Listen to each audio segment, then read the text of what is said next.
Bloomberg Audio Studios. Podcasts, radio, news.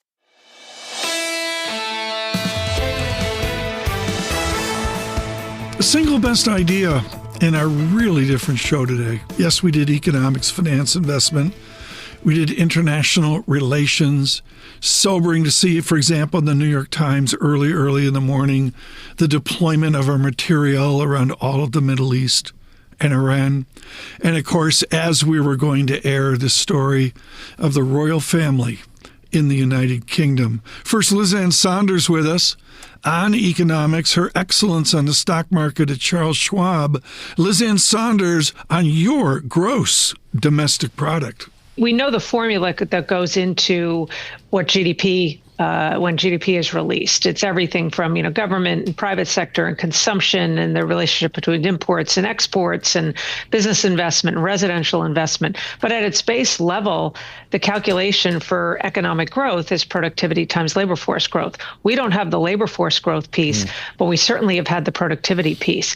And that has been a beneficial offset in an environment where we have very constrained labor force growth. It also tells you that if that productivity miracle, if we want to call it that, fades at all, absent any pickup in labor force growth, then we probably have a bigger problem from a GDP perspective. But that's certainly not been the case. Liz Ann Sonders, I thought, with an optimistic tack. And I really want to say across all of the conversations today, we've had a huge geographic week. Cincinnati, Chicago, Dallas, others, that there's a real tone here, as we heard from Lakshman Achathan at ECRI, ECRI.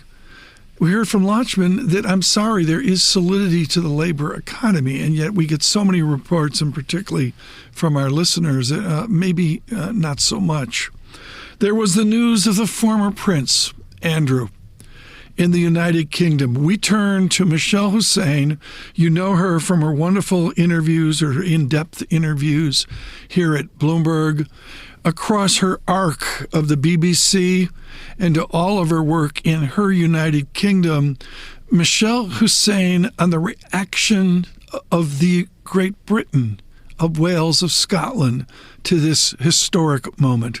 I can tell you, first of all, the reaction in this newsroom, that this is the kind of moment where you don't just do a sharp intake of breath as you see the news come through. People are standing up at their desks just wanting to make eye contact and talk about the enormity of what's happened. Mishal Husain, look for that entire interview. It went viral worldwide today. We really tried to address it. We finished the interview of talking about Prince George, age 12.